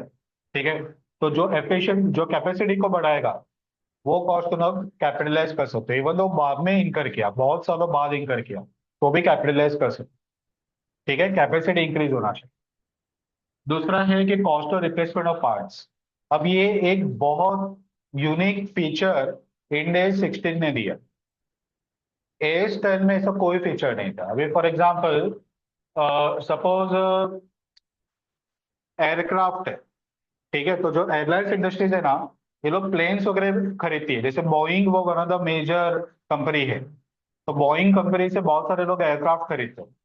ठीक है, तो सपोज हमने एक एयरक्राफ्ट खरीदा, उसका value for example just assume करो कि 40 करोड़ है, तो 40 करोड़ में एक एयरक्राफ्ट खरीदा। ठीक है, अब ये एयरक्राफ्ट का लाइफ और उसके इंटीरियर का लाइफ वो दोनों को सेपरेटली ट्रीट किया जाता है। ठीक है, एयरक्राफ्ट का लाइफ अलग रहेगा, उसका इंजन का लाइफ अलग रहेगा, उसके विंग्स का लाइफ अलग रहेगा, ठीक है, और उसका इंटीरियर का लाइफ अलग रहेगा। तो तुम लोग को क्या करना है कि जो 40 करोड़ है ना, उसको सबको सेपरेट करना है कि 40 करोड़ में से विंग का कॉस्ट कितना, इंजन का कितना, इंटीरियर का कितना, और बाकी का कॉस्ट एयरक्राफ्ट का। ठीक है, क्योंकि लाइफ अलग अलग है, दोनों को सबको डेप्रिशिएट भी अलग अलग करो। और जनरली एयरक्राफ्ट इंडस्ट्री या शिपिंग लाइंस में तुम लोग को टाइम टू टाइम उसका ओवरऑलिंग करवाना पड़ता है, क्योंकि इसमें बहुत सारे लोगों का लाइफ रिस्क में है। एयरलाइंस उसके स्पीड की वजह से बहुत रिस्की है, और शिपिंग लाइन सी सबसे रिस्कीएस्ट ऑक्यूपेशन में गिनीज बुक में इंक्लूड हुआ है। सबसे रिस्की ऑक्यूपेशन वो फिशरीज में काउंट, फिशरी सबसे रिस्की और ये ऑक्यूपेशन में काउंट होता है। तो सी में जो सडनली जो तूफान वगैरह आते हैं या हाई टाइड वगैरह आता है, तो कितना ही एकदम स्ट्रांग शिप क्यों ना हो, उसके सामने नहीं टिक पाता। तो इसके लिए शिपिंग लाइन को बार बार ओवरऑलिंग वगैरह कंपलसरी है, वरना उसका लाइसेंस कैंसिल होता है। ठीक है, तो ऐसे केस में ये जो इंटीरियर वगैरह है ना, ये लोग को टाइम टू टाइम वगैरह चेंज करवाना पड़ता है। और एयरलाइंस पे तुम लोग को पता है कि टिकट का कॉस्ट बहुत ज्यादा है, तो अगर सपोज इंटरनेशनल फ्लाइट अगर पकड़ा एक कस्टमर से, ठीक है, चाहे वो 80 साल का बूढ़ा है, 50 ईयर्स का है, 30 ईयर्स का है, या फिर 1 महीने का छोटा कीड है, वो लोग फुल टिकट ही लेते हैं, कंसेशन नहीं है। तो 1 महीने का छोटा बच्चा है, वो इंडिपेंडेंटली सीट पे बैठ ही नहीं पाएगा, मम्मी के गोद में ही बैठेगा, लेकिन फिर भी उसका फुल टिकट लेना पड़ता। तो तुम लोग इतना सारा पैसा ले रहे हो और पता चला कि सीट टूटा हुआ है, जैसे इंडिया में होता है बसेस ट्रेन वगैरह में, उसका स्पंज निकल रहा है, ठीक है, वगैरह। तो ये सब नहीं चलेगा। तो तुम लोग को एयरलाइंस को अपना इंटीरियर एकदम अप टू डेट रखना पड़ता है, ठीक है, सेफ्टी फीचर जो भी है वो सब तुम लोग का एकदम हाई एक्यूरेट रखना पड़ता है। तो ही तुम लोग को लाइसेंस मिलता है to operate your airlines industry. तो अगर सपोज तुम लोग ने इंटीरियर वगैरह को टाइम टू टाइम रिप्लेस करना पड़े, जो लोग करते हैं एक्चुअली प्रैक्टिकल लाइफ में, तो उसका हर पार्ट का तुम लोग वापस कॉस्ट पीपीई के कॉस्ट में ऐड कर सकते हो। आ समझ गए? ठीक है, क्योंकि हर पार्ट का अकाउंटिंग अलग अलग है, डेप्रिसिएशन का अमाउंट भी अलग है, क्योंकि लाइफ अलग अलग पकड़ा है। आ समझ में? अब इसमें कभी कभी ऐसा होता है कि तुम लोग पार्ट का कॉस्ट अलग से नहीं पकड़ पाते। ठीक है, अभी जैसे फॉर एग्जांपल कार और बाइक में कार का लाइफ अच्छा है, लेकिन टायर का लाइफ कम है, ब्रेक का लाइफ उससे भी कम है। ठीक है, तो ब्रेकिंग सिस्टम वगैरह भी कॉस्टली है, तो वो सस्ता नहीं है। तो तुम लोग ऐसे केस में टायर को अलग से डिप्रिशिएट कर सकते हो, ब्रेक्स और बाकी के जो पार्ट है उसको अलग से डिप्रिशिएट कर सकते हो। ठीक है, और अगर सपोज उसने कोई पार्ट को रिप्लेस किया जिससे कार का लाइफ बढ़ सकता है, या फिर उसका एफिशिएंसी बढ़ सकता है, या सेफ्टी फीचर्स वगैरह बढ़ सकता है, तो वो पार्ट को भी तुम लोग यहाँ पे पीपी के कॉस्ट में सब्सिक्वेंटली ऐड कर सकते हो। ठीक है, नेक्स्ट है major inspection and overhauling expense. ये दोनों को मैंने अभी एक्सप्लेन कर दिया, जो इंस्पेक्शन वगैरह करवाना पड़ता है शिप में या फिर एयरलाइंस इंडस्ट्री में, इवन वो कॉस्ट भी तुम लोग यहाँ पे ऐड कर पाओगे। एक बहुत फेमस वो व्हाट्सएप मैसेज वगैरह मोटिवेशनल मैसेज वगैरह में आता है कि एक शिपिंग लाइंस का एक शिप खराब हो गया, तो वो शिप को रिपेयर करने के लिए इंजीनियर को बुलाया, हथौड़ा वाला। ठीक है, ये तूने रीड किया ही रहेगा। तो वो इंजीनियर आया, वो शिप में घूमा, कुछ ऐसा हथौड़े से वो कुछ कर रहा था, एक पर्टिकुलर लोकेशन पे वो गया, कुछ हथौड़े से किया, और बाद में उसे एक बंदे को बुलाया, बोला कि ये ऐसे ऐसे कर, और शिप ऑन हो गया। बाद में उसे बिल मारा, तो कुछ $1 लाख का बिल मारा। और तूने काम ही क्या किया है, सिर्फ हथौड़े से ऐसे तो किया है और शिप चालू होगा, तो एक लाख डॉलर का है। तो बोला कि उसका तो सिर्फ $1 का कॉस्ट है रिपेयरिंग का, जो बाकी का कॉस्ट है वो मेरे नॉलेज का है, वो मैं तुम लोग को चार्ज कर रहा हूँ। ऐसा। हाँ वैसे।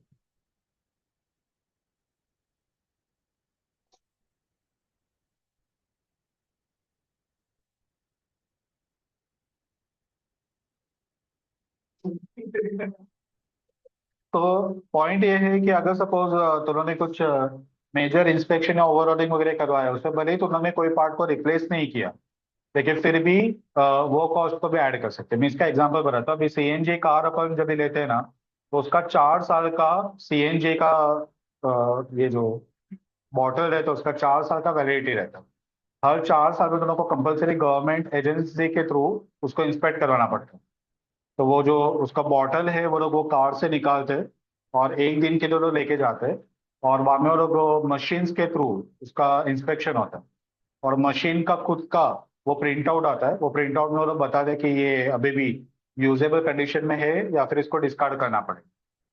तो वो जब तक नहीं रहेगा ना, तब तक तुम लोग को सीएनजी पंप पे सीएनजी नहीं मिलेगा, गवर्नमेंट का रूल। तो वैलिडिटी का वो लोग स्टिकर देते हैं, वो अपना पेट्रोल का जहाँ पे ओपन होता है वहां पे वो स्टिकर लगाना पड़ता है। तो वो जब तक स्टिकर नहीं दिखेगा ना, वैलिडिटी नहीं दिखेगा ना, ये सीएनजी पंप वालों को अथॉरिटी नहीं है कि लोग सीएनजी दे। ये बात अलग है कि एम्प्लॉय को पैसा खिलाया तो लोग दे देते, बाकी वो लोग को ऑथराइज नहीं है एक्चुअली।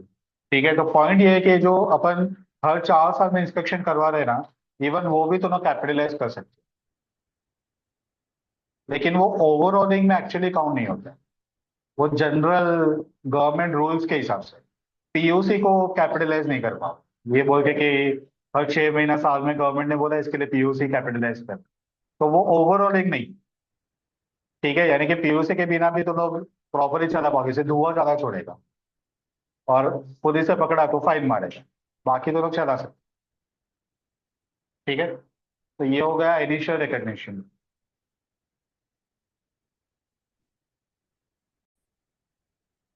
चलो, अभी आगे बढ़ने से पहले मीन्स ये इनिशियल रिकग्निशन है, उसके बाद में आएगा सब्सिक्वेंट रिकग्निशन, उसके बाद में आएगा डिप्रिसिएशन ऑफ पीपी, बाद में और कुछ पार्ट है वो आएगा।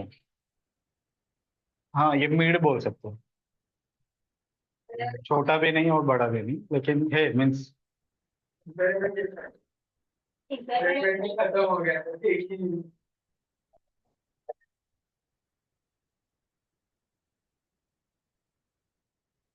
चलो, क्वेश्चन नंबर 15, पेज नंबर 4 पे।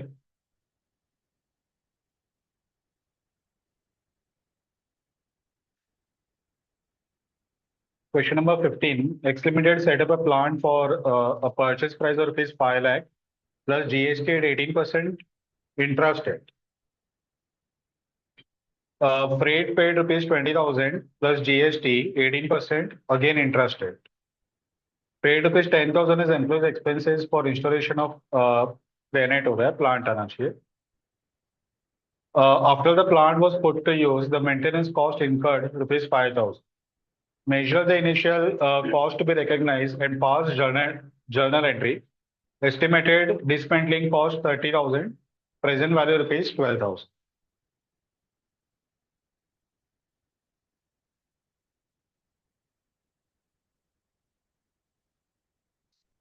चलो, क्या क्या इंक्लूड होगा, क्या क्या इंक्लूड नहीं होगा पीपी में, यहाँ पे ऑलरेडी लिखा हुआ है, तुम लोग को ये देख के बताना है कि इंक्लूड होना चाहिए कि नहीं होना चाहिए।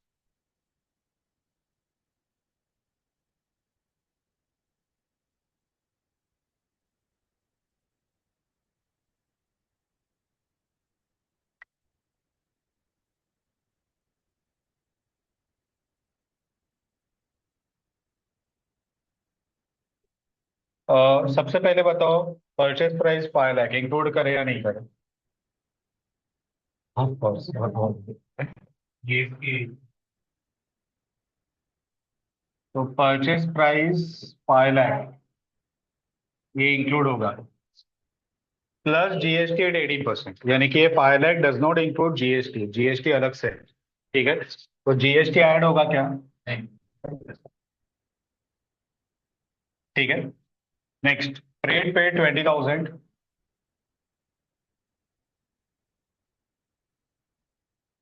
फ्रेट ऐड होगा कि नहीं? और फ्रेट के ऊपर भी जीएसटी है। नहीं होगा।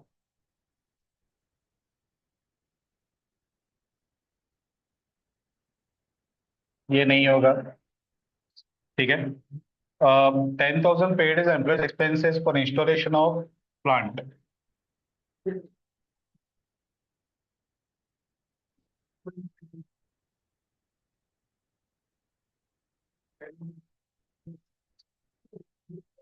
10,000 इंक्लूड।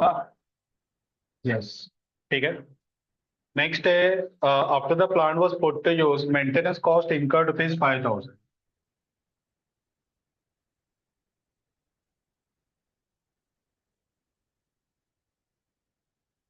बताओ, इंक्लूड होगा कि नहीं होगा?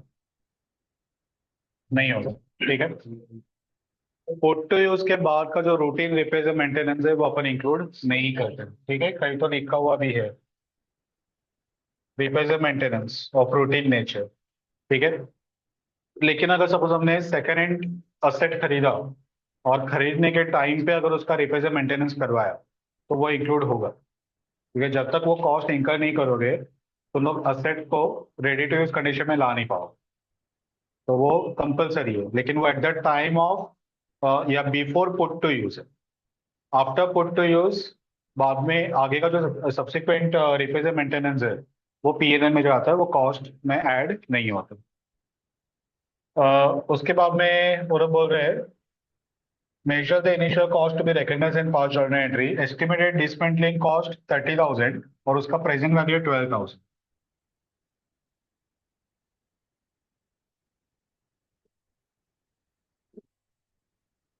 ये वाला पॉइंट।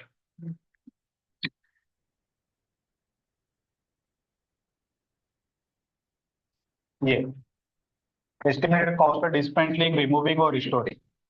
ठीक है, तो ये क्या बोलता है कि तुम लोग फ्यूचर में जब भी ये असेट को रिमूव करोगे, ठीक है, उसको डिस्कार्ड करोगे, तभी उसका जो रिमूवल का कॉस्ट है उसका प्रेजेंट वैल्यू दोनों को अभी से पीपी में इंक्लूड करना है। तो 30 इंक्लूड करे या 12 इंक्लूड करे? 12 प्रेजेंट वैल्यू।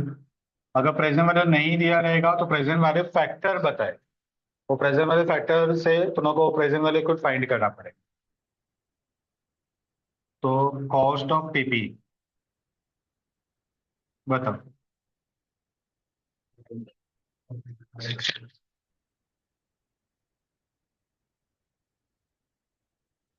542। अब वो लोग बोल रहे कि जर्नल एंट्री भी पास करो। ठीक है, तो जर्नल एंट्री में जो कॉस्ट अपन इंक्लूड नहीं कर रहे, जीएसटी, उसको जर्नल में कवर करे या नहीं करे। तो कुछ सब में इंस्टीट्यूट ने वो भी जीएसटी का भी अकाउंटिंग बताया है, और कुछ सब में उन्होंने नहीं बताया। ठीक है, तो on safer side upon GST वाला भी अकाउंटिंग बता दे। ठीक है, बाकी कुछ सब में उन्होंने नहीं बताया, तो लोग सजेस्टेड में क्या फॉलो करेंगे वो पता नहीं है, लेकिन मॉडल के हिसाब से एक दो समय उन्होंने अकाउंटिंग उसका शो किया है, बाकी के समय शो नहीं किया। ठीक है, तो जर्नल सबसे पहले पीपी अकाउंट डेबिट, उस पे आएगा 542। उस पे सब कॉस्ट आते हैं। कौन से कॉस्ट नहीं आए? तो जीएसटी नहीं आया, तो input CGST account debit, input SGST account debit. ठीक है, 5 लाख पे कितना परसेंट है? 18। और 20,000 पे उस पे भी 18 ही है। ठीक है, तो 5 लाख प्लस 20,000, उसके ऊपर 18%, या फिर 9% लो, वही सेम यहाँ पे दोनों जगह पे आएगा। कितना? 46,800, और इसका हाफ हाफ अपने को करना पड़ेगा। हाफ ही के, ओके, तो 9%। तो 46,800, 46,800, इस पे दोनों का जीएसटी कवर हो गया, फ्रेट का भी और पीपी का भी। ठीक है, तो ये इंक्लूड होगा। इंस्टॉलेशन तो ऑलरेडी इस पे 542 में इंक्लूड है। 12,000 का प्रेजेंट वैल्यू है, वो भी इस पे इंक्लूड है। अब देखो, इसके सामने जो तुम पेमेंट करोगे, वो पेमेंट कितना करना पड़ेगा? तो टू बैंक अकाउंट तुम लोग 5 लाख पे करोगे, 20,000 पे करोगे,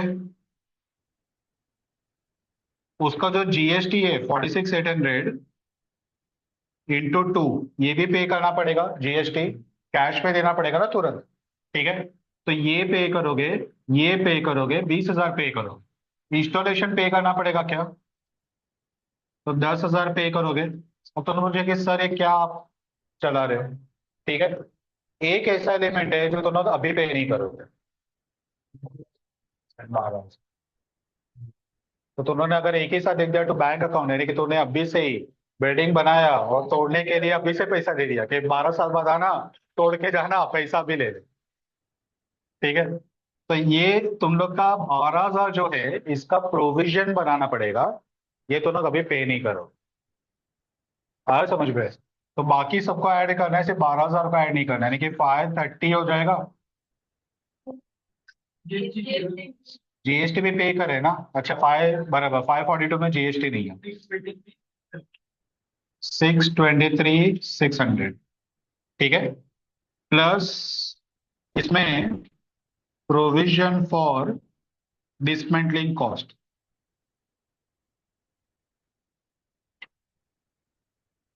ये होगा 12,000 का। ठीक है, अब एंट्री मैच हो रहा है कि नहीं देखो। पता चला, इसके लिए दोनों ब्लाइंडली यहाँ पे तो बैंक अकाउंट करके लिख नहीं सकते।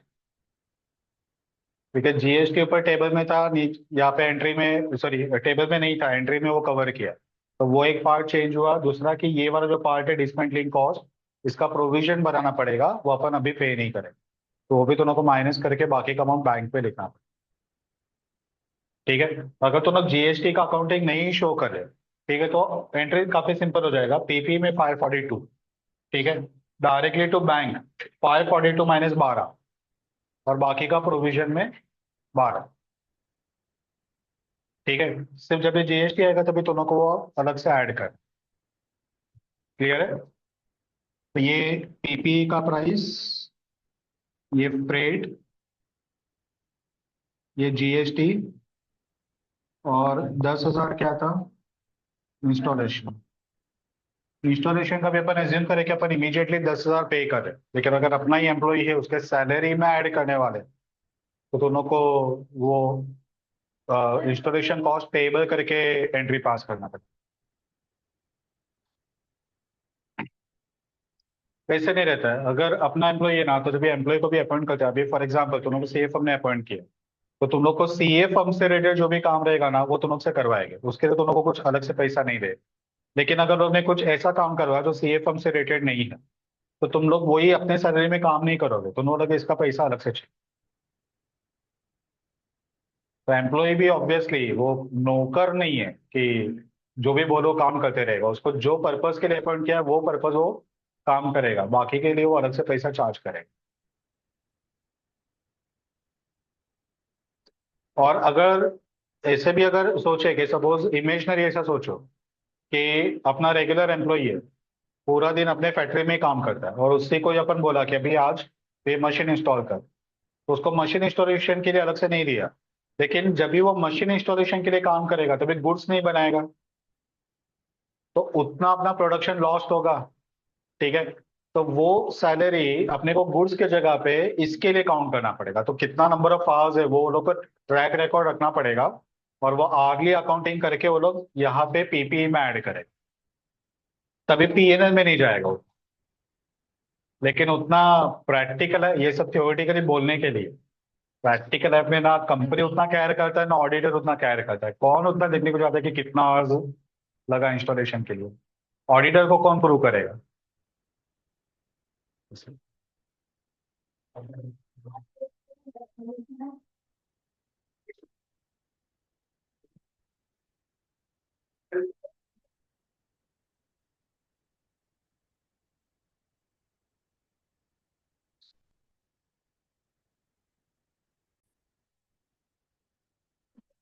क्वेश्चन नंबर 16,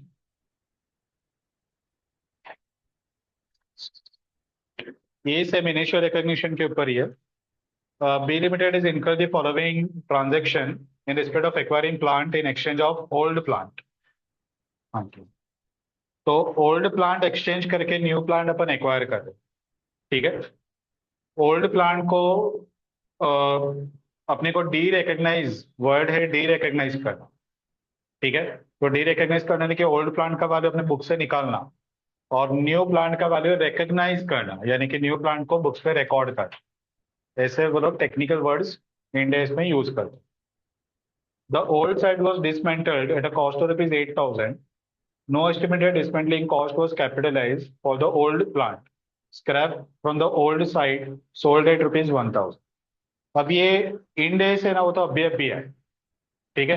इससे पहले इंडेस नहीं थे, एएस थे। तो एएस में ऐसा कोई प्रोविजन नहीं था कि तुम लोग जब भी प्लांट को डिसमेंटल करोगे तो उसका प्रोविजन अभी से बना के रखो।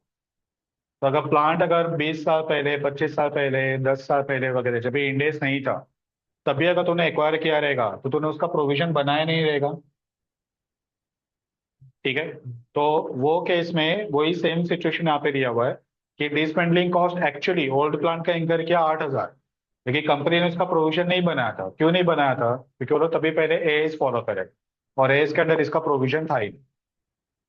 ठीक है। तो अभी 8,000 रुपये अपन जो पे करे उसका क्या करे? तो इंडिया से बोलता है कि जो जूने प्लांट का कॉस्ट है उसी में ये ऐड कर।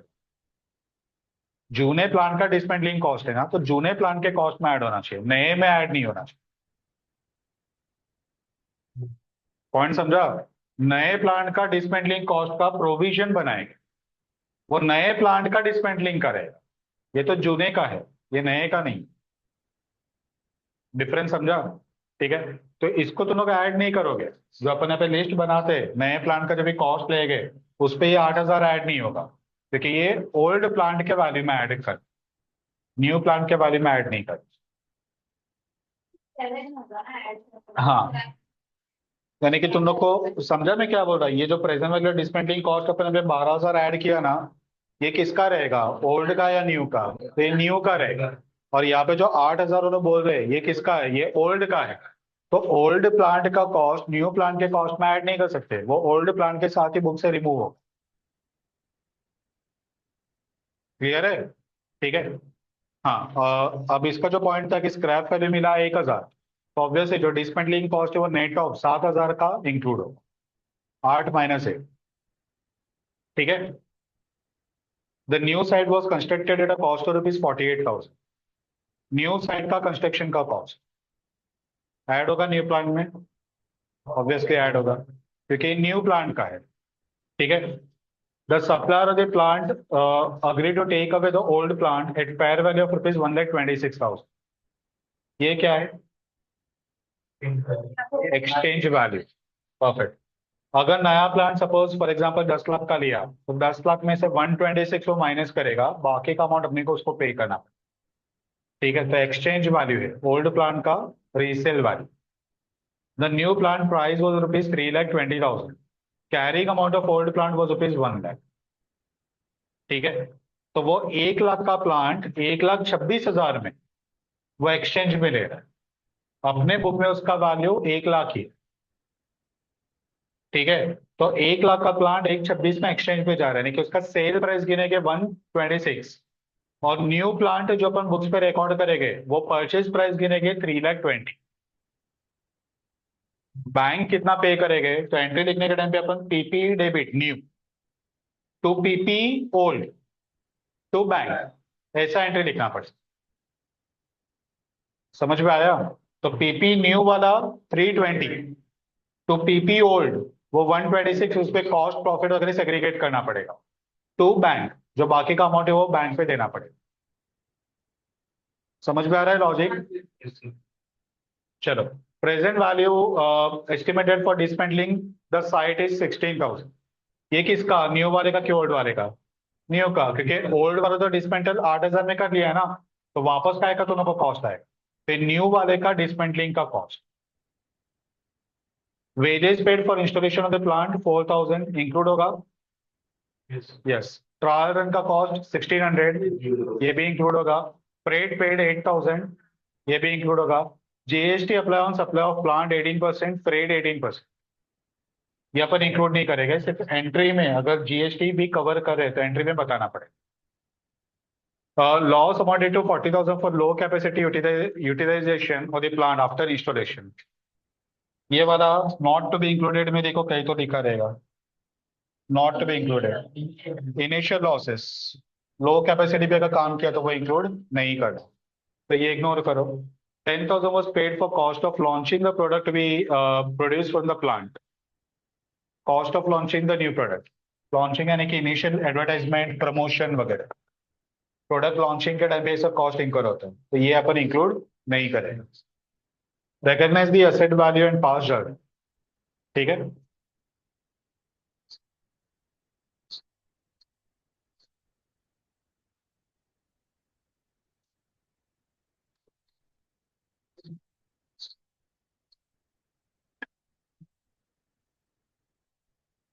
अभी देखो सबसे पहले प्रॉफिट और loss on exchange of old plant.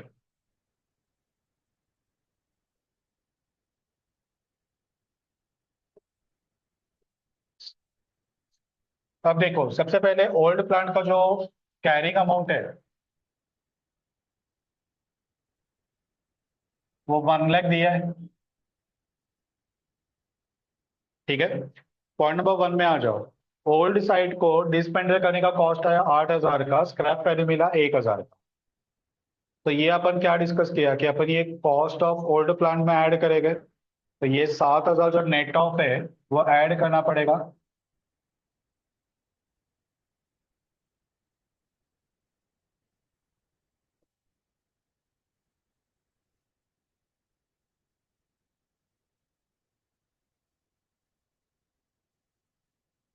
तो रिवाइज्ड कैरिंग अमाउंट कितना हो गया? 1,07,000। ठीक है। एक्सचेंज वैल्यू कितना है उसका पॉइंट नंबर 3 में? 126।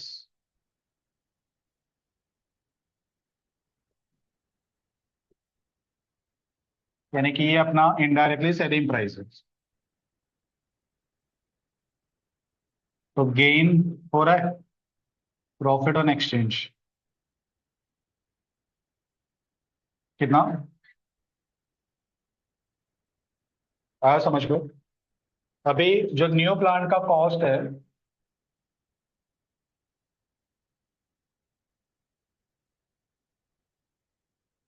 वो तुम लोग को दिया है पॉइंट नंबर 3 में, सॉरी 4 में, 3,20,000। तो 320 पूरा अपने को कैश पे पे नहीं करना है, 320 में से 126 माइनस करेंगे, बाकी का अपने को कैश देना पड़ेगा। ठीक है। उसके बाद में पॉइंट नंबर 1 यहाँ पे गया है। पॉइंट नंबर 2 में न्यू साइट कंस्ट्रक्शन कॉस्ट,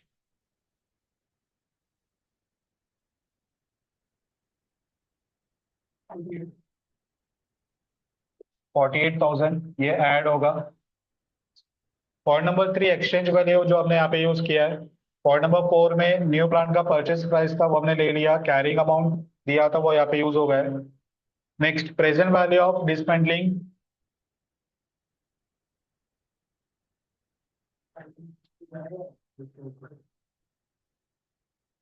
ये न्यू वाले का डिसमेंटलिंग का कॉस्ट, और प्रेजेंट वैल्यू ही दिया है।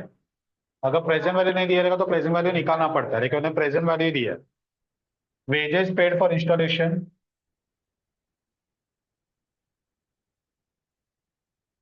इंस्टॉलेशन का 4,000 है। Trial runs,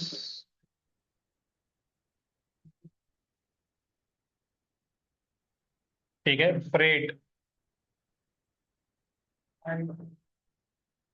8,000।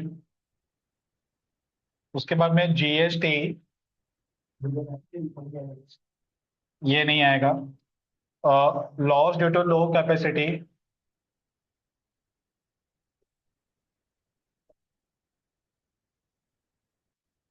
ये नहीं आएगा। और cost of launching the product,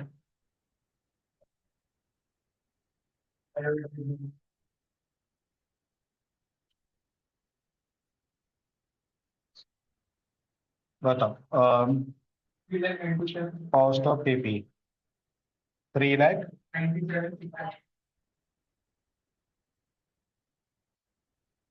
ठीक है। अब इसका एंट्री कैसे आएगा? पहला, अपने को ये नेट 7,000 रुपये का कॉस्ट इंकर करना है। ठीक है। तो अपन एंट्री लिखेंगे पीपी ओल्ड टू बैंक।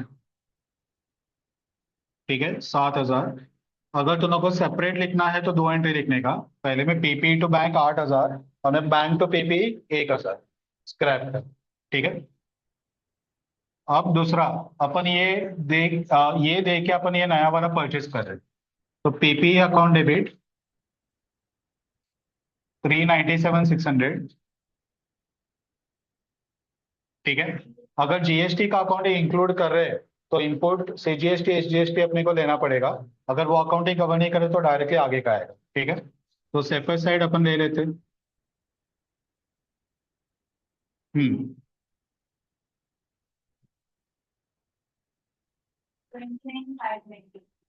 किस पे लिया? एक 320 पे आएगा और एक ट्रेड पे आएगा, दोनों पे सेम है ना?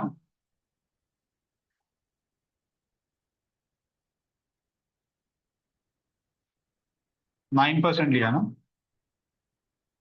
कितना?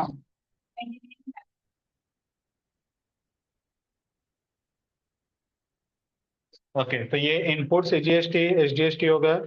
उसके बाद में अपन ओल्ड प्लांट को दे रहे हैं, पीपी ओल्ड प्लांट। ठीक है। उसका अमाउंट 1,07,000 है। हमने उसको एक्सचेंज में दिया 126 में, यानी कि 19,000 का गेन हो रहा है। ये जाएगा टू पीएनए, ये दोनों मिला के हो गया 126। आया समझ में? इसमें से क्या कॉस्ट है जिसको अपन कैश पे पे नहीं करें? ये 16,000। ठीक है, बाकी का सब कुछ कैश में, इंस्टॉलेशन देना पड़ेगा, ट्रायल रन का देना पड़ेगा, ये देना पड़ेगा। ठीक है, तो टू प्रोविजन फॉर डिसमेंटलिंग 16,000। ठीक है, अब जो बाकी का है वो ऑटोमेटिकली बैंक पे बैलेंस फिगर दे देना।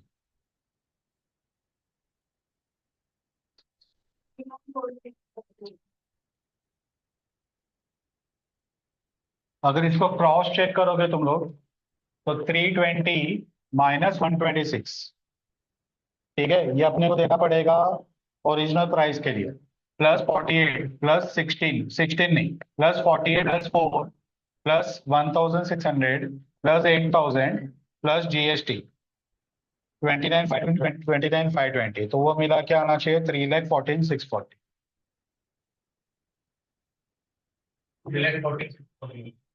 आया? समझ में आया ना?